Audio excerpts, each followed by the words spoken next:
জয় নিতাই, জয় গৌর, জয় জয় শ্রী রাধে শ্যাম। সবাইকে আমার চ্যানেলে স্বাগতম। আশা করি তোমরা সকলেই খুব ভালো আছো, সুস্থ আছো এবং ভজনে আছো। আমাদের সারাদিনের যে নিত্য কর্মগুলো থাকে, সেই নিত্য কর্মগুলোর মধ্যেই একটা হলো ঠাকুর সেবা। ঠাকুর সেবাটা প্রধান আমাদের একটা কর্ম। তাই আমরা সারাদিন যাই করি না কেন, ভগবানের জন্য যে যৎকিঞ্চিত সময় আমরা বার করতে পারি, সেটাই আমাদের কাছে অনেক। তো আমাদের নিত্য যে ভগবানের সেবা পুজো থাকে, সেই নিয়ে আমাদের এই ভিডিওগুলো এবং নতুন নতুন সব কিছুই আমরা এই ভিডিওতে বা এই চ্যানেলে আমরা আপলোড করব। তাই তোমরা যারা এখনও এই চ্যানেলটিকে সাবস্ক্রাইব করোনি, অবশ্যই চ্যানেলে গিয়ে চ্যানেলটিকে সাবস্ক্রাইব করে দিবে। এবার আমাদের যে ভগবানের সেবা পুজো, সেটা আমরা যে ভগবানকে স্নান করাই, তার ভোগরাগ থেকে শুরু করে তার আরতি, আমরা সব কিছু এই চ্যানেলের মাধ্যমে তোমাদেরকে প্রত্যেক দিনের দর্শন প্রত্যেক দিন করিয়ে দিব। তো চলো, এবার আজকে আমরা সকাল থেকে উঠে আমাদের যে স্নান করানো ভগবানকে, তারপরে যে নিত্যকর্মগুলো, সেগুলো আমরা দেখে নিই। সকলেই দেখো এবং কেমন লাগছে সেটা অবশ্যই আমাকে জানিও। এই যে আমাদের ঠাকুর সেবার আর একটা দিক, চলে এলাম এবার ঠাকুর ঘরে। প্রথমে এসেই এই যে চন্দন পাটার মধ্যে একটুখানি কেশর চন্দন দিয়ে আগে থেকেই দেওয়া ছিল সব কিছু। তারপরে এগুলো চন্দনটাকে ঘষে নিয়ে ভালো করে চন্দনটাকে ঘষে নিতে হবে, কারণ চন্দন তো ভগবানের খুব প্রিয়। আর এখন গরমকাল, এখন প্রত্যেক দিন ঠাকুরকে চন্দনও দিতে হবে। তারপরে চন্দনটাকে ভালো করে ঘষে সেই যে ভগবানের যেটা স্নান পাত্র, সেখানে একটুখানি চন্দনের যে ছিটে ফোঁটা দিয়ে বা চন্দনটাকে একটু লাগিয়ে, তারপরে এই যে আচমন পত্রে একটু হাতটা ধুয়ে নিলাম। তারপরে আমাদের এই যে স্নানের যে পাত্রটি রয়েছে, সেই পাত্রের মধ্যে এক এক করে সকলকে বসিয়ে নেব। এবার প্রথমেই আমরা এই যে আমাদের নিচে যে ঠাকুরের যে স্নানের যে জায়গাগুলো থাকে, এর মধ্যে যার যেটা, কেউ অষ্টদল পদ্ম আঁকেন, কেউ ক্লিং আঁকেন।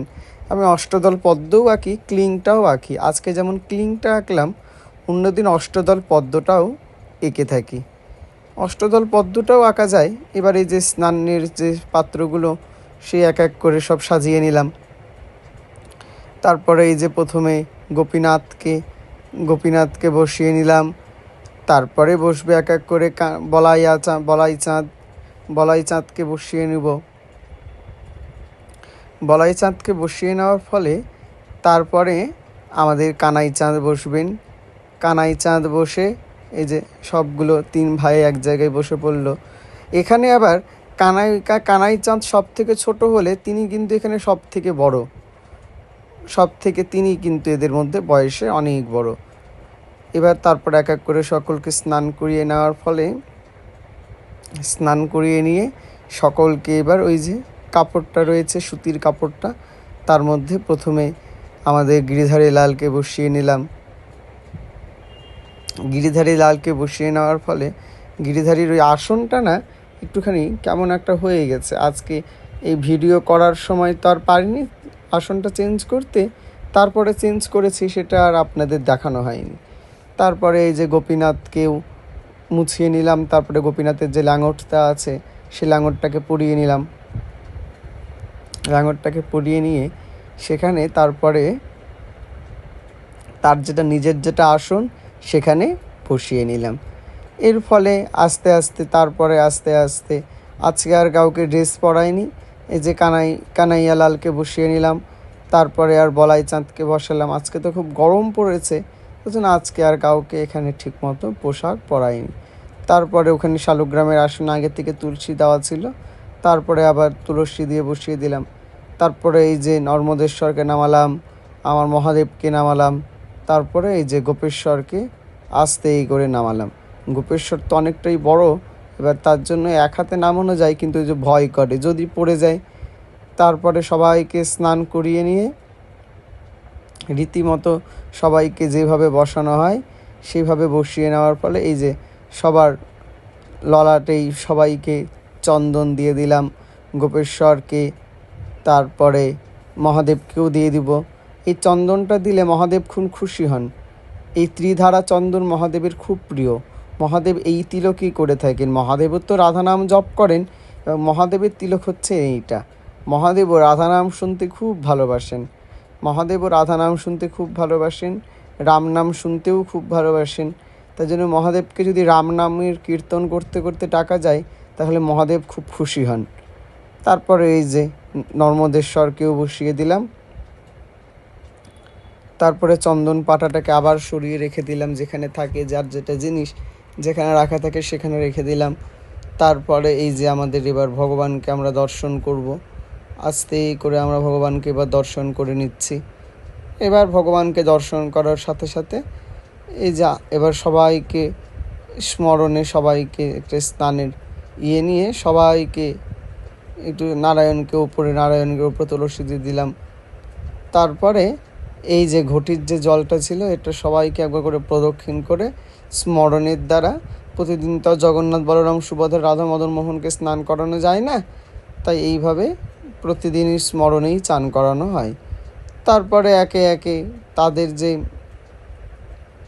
এই যে দর্শন করে নিন, শালগ্রাম শিলা, এই যে ওই যে গোপেশ্বর মহাদেব, নর্মদেশ্বর, কানাই বলাই, গিরিধারী, এই যে রাধা মদন মোহন দেব, এই যে জগন্নাথ বলরাম সুভদ্রা সকলেই রয়েছেন। তার উপরে রয়েছেন এই যে আমাদের ধামেশ্বর মহাপ্রভু। এবার চলে আসি ভোগের সময়। এই যে ভোগের সময় মহাদেবদের দর্শন, কানাই বলাইদের দর্শন, সকলের দর্শন, এই যে মদনমোহনের দর্শন।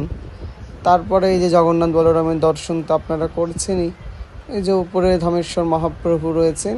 আর এই যে আজকে দুপুরে মধ্যাহ্নকালীন ভোগ আরাধনা। এই যে আজকে একটু আলু ভাজা হয়েছে, একটু বাঁধাকপির ঘন্ট, একটু মুগের ডাল। তারপরে এই যে চলে এলাম একদম সন্ধ্যা আরতির সময়। সন্ধ্যা আরতি করতে করতে আপনাদের সঙ্গে একটু গল্প করে নিই আজকের দিনটা। আজকে না এই যে সন্ধ্যা আরতির দর্শন আমরা করছি, প্রথমে পঞ্চপ্রদীপ দিয়ে আমি করি কি, আমি জানি না কার কি সেবার ভাব, আমি করি প্রথমে পঞ্চপ্রদীপটাকে নিয়ে ভগবানের একদম একবার বদন কমলে দর্শন করিয়ে বলি, প্রভু তোমার সেবার যোগ্য এটা হয়েছে কিনা জানি না, তাও আরতি করছি। তারপরে জলশঙ্খ দিয়ে ভগবানের যে মুখমণ্ডলটাকে ধুইয়ে দেওয়া, সেগুলো সব কিছু করে নিই। তারপরে এক এক করে সমস্ত যা বিধি থাকে নিয়ম সমস্ত, তারপরে এই যে শুদ্ধ বস্ত্র দিয়ে ভগবানের যে মুখটাকে মুছিয়ে দেওয়া, যা যা নিয়ম থাকে একের পর এক সব কিছু করে নেওয়ার ফলে আমরা তারপরে আমাদের সবার, এখন তো গরম পড়ে গেছে, এবার গরমের মধ্যে এখন তো চামড়টা একদম মাস্ট। তারপরে ভগবানের সেবার জন্য এই যে চামড় দিয়ে ভগবানের যে আরতি, সেই আরতি করলাম। এইভাবেই আমাদের আরতি আজকের মতন শেষ হলো। আজকের মতন ভিডিওটাও এখানেই শেষ। আজকের মতন ভিডিওটা শেষ হলো। আশা করি সকলের ভিডিওটা খুব ভালো লেগেছে। তার জন্য সবাই চ্যানেলটিকে সাবস্ক্রাইব করে দিও। আবার দেখা হচ্ছে নতুন কোনো একটি ভিডিওতে। সবাই ভালো থাকো, সুস্থ থাকো। জয় নিতাই, জয় গৌর।